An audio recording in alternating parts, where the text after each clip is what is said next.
अच्छा हम नाजायज बोलते चाचा। अभी बताइए खेसरिया जब अपना खातिर हॉस्पिटल नहीं बनवले तब गांव भर का इलाज कहां से कराई? तो जब ये हमारे नेता अपना इलाज कराने के लिए एम्स में जाते हैं, हमारे नेता अपना इलाज कराने के लिए बॉम्बे जाते हैं, विदेश जाते हैं, तो ये बताइए जब ये अपने इलाज के लिए अस्पताल नहीं खुलवाए तो हमारे इलाज के लिए कहां से खुलवा पाएंगे? मेरी उम्र आज 28 से 30 वर्ष की हो गई। 30 वर्ष से हो सकता है 5 वर्ष बाद मुझे होश आ गया होगा। 25 वर्ष से तो ऐसा ही देख रहा हूं कि हमारा बिहार में बदलाव कुछ नहीं हुआ है। दारू बंद हुआ है तब वो मिलिए रहा है।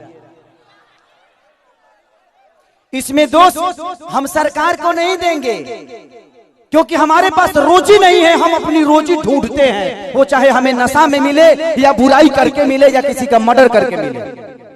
हमारे पास अगर रोजी होती, हमारे पास काम होता, हमारे पास किसी का विश्वास होता तो शायद आज हम भी बेकार नहीं होते। किसी फैक्ट्री में अपने ही जिला में, अपने ही गृह जिला में, अपने ही घर में काम करते। तो जब इंसान बेकार होता है तो वो गलत काम करता है। तो गलत काम तभी होता है जब इंसान फुर्सत में होला। एक गलत काम हो टाइम ना मिले, सही बताओ तार गेहूं के दमरी आई तो तू दूसरे के टिकोड़ा तुरे जीवो, तू अपन गेहूं दही बना। तो जब हमारे पास अपना वर्क होता, हमारे पास फैक्ट्रियां होती, तो आज हमारे भी घर की औरतें अपने पति के साथ रहती। ये अपने पति के लिए तरसती नहीं कि होली में आएंगे तो दीपावली में आएंगे। आज हम अपने बच्चों के साथ होली मनाते, दीपावली मनाते। हमें दीपावली मनाने के लिए किसी का परमिशन लेना पड़ता है, किसी से लेटर देना पड़ता है कि सर हमको जाना है अपने बीबी के पास, छठ आ गया है।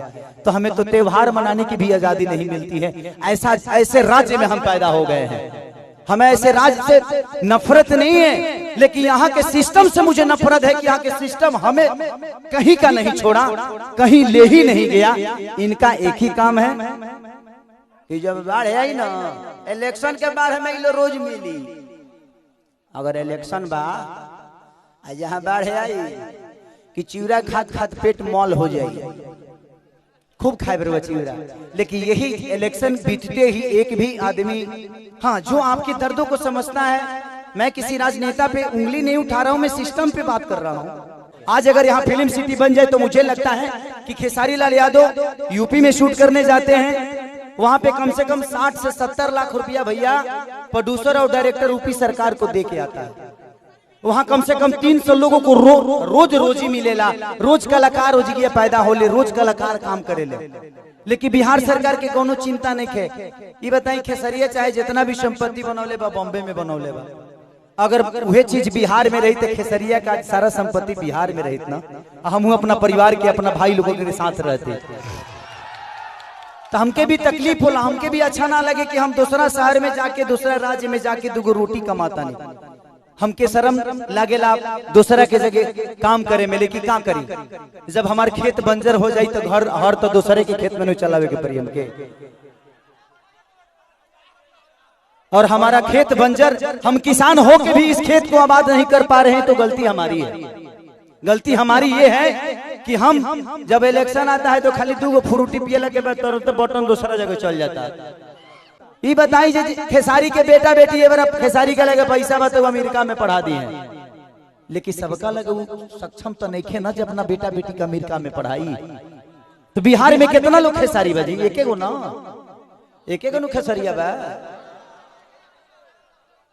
ये बताइए आज भी हमारे बिहार के नेता हैं, यूपी के नेता हैं, सबके अपने बच्चे, कोई अमेरिका में पढ़ता है, कोई लंदन में पढ़ता है, कोई मॉरिशस में पढ़ता है।